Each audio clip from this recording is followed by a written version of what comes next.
hei tukin chu zinga thil lei tur ka kal lok ngaia hei an lo hung khat vek mai motor chu chhuak don pon ni la thei lo mo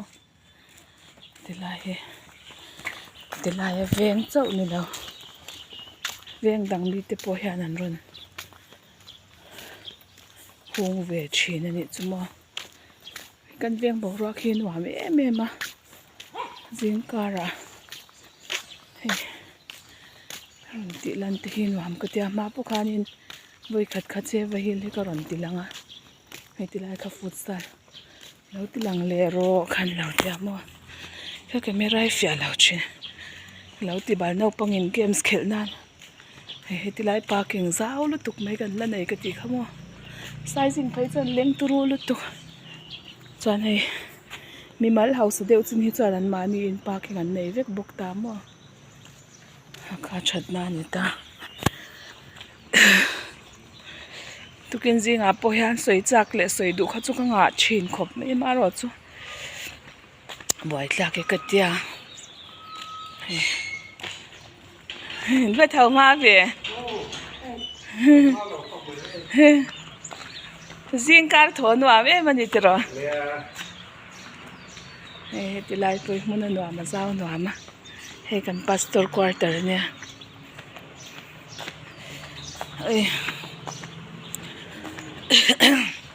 pastor chona buwa khanin Zoram dan tur aron soi cheu ta kha kan sha kan soi ta khata khanin thil in shat ve ta na ka do chu Zoram chunga hianin maicham dik wan tu te hi mi pahni chi an lo oma ti kha in lo char to emo in lo sha emo tu nge ni in shat nge ni in shat ka thin lunga chi ang lu tukin lal pan thu min shat tira amakhi ka ti khop me kala soi du lo ni chu mo engine lo de tu ra ni chu Zoram pui hwa pa melpa maicham dik kiltu te mi pahni chi an lo oma ti ta mi pahni chi tu te nge ni ang ti kha ngei to te makin ti ve em cái mà chuanin hun thum hun lia chuan soi chhuana ka nei to ta ma se ka soi lang ngam lo ani chu hei min oi don lo ma se chu ta chuan chu lelpa mai cham dik kil tu mi pahni te chu an thil ti khamo na ki na Zoram in an lo thlir do na ti ani chu eng tak ni ang mo kha arem chan ang chuan kalaron soi lelpan remati ni chuan kalaron soi do na ni chu mo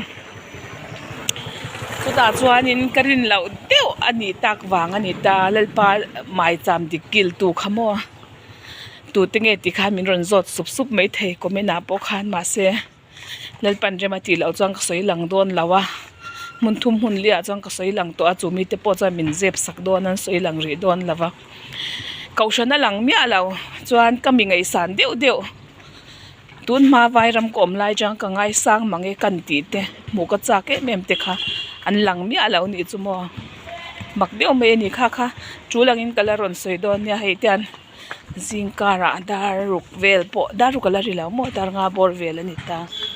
nuam lu tuka hetilai hanin kan venga khan futsal a oma hetai futsal siam tum deuh kha nia thei ta lo ta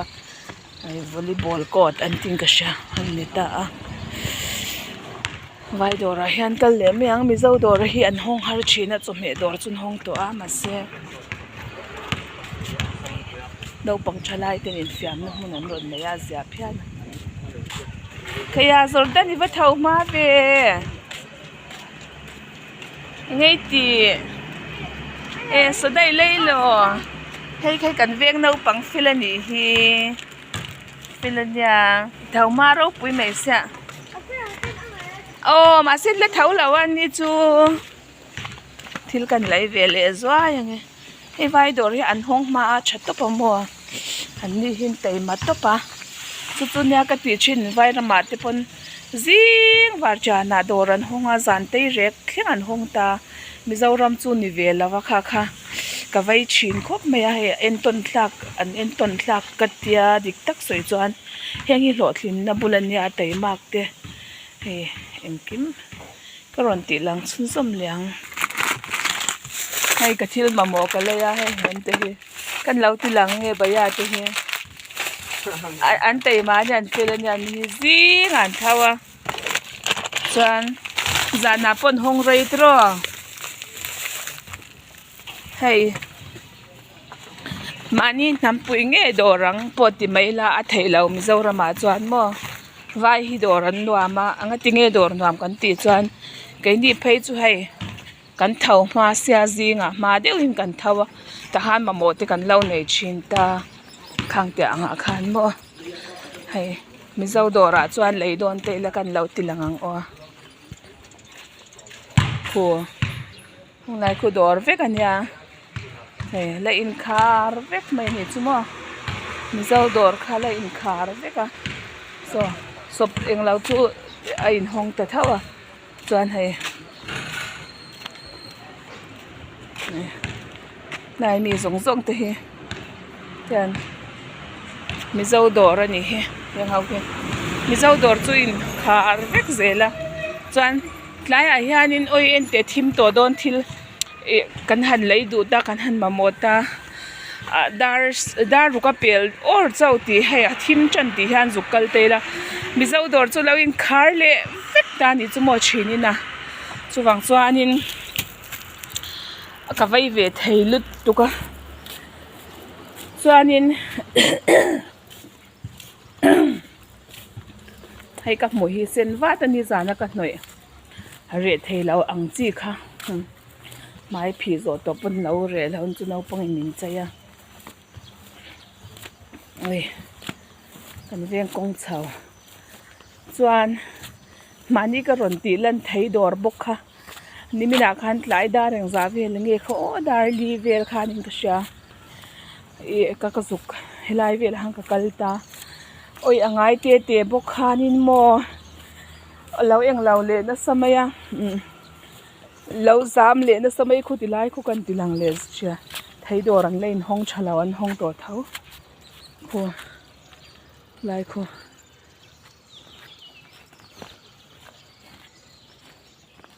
khu zam na sanya motor khani zan min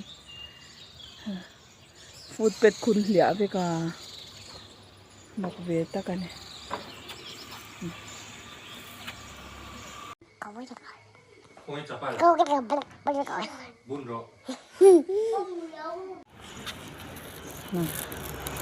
food pet khu om phai ve ka ti han he motor kong zau tak nei thei tur khani motor kong zim tak kan nei pha ta ni khu tilai chu khla te khu ni phai ve oi karen enga kan lang maklu tu tukin zinga chunin kha chung kha karon da mayang nakina rem changa hanin karon soido nei bazar kalni khwateng tikhan I video khalo da le toro kan lo enania anon ti ve china ka wang khanin he ronda ve khanwam ka ti ve pha box ya mo chuanin pastor chhona buina I Zoram pum hwa pa hianin Zoram pum puya chuan maicham dik kiltu te chu mi pahni chan lo oma ti te kha tu tenge an ni ti kha lalpan rema ti chuan kala ron soido nia o chu ma se injin lo lu tuk tur ani wang khanin le chuta afia na tur ti mayang afia na tur khan an mani soi ringot ai khanin lalpa maicham dik kiltu te chuanin an thil ti chu Zoram mi puiten an lo thlir ati kha hun kha kan hak le photange o le voin ni hun man nuam vek ule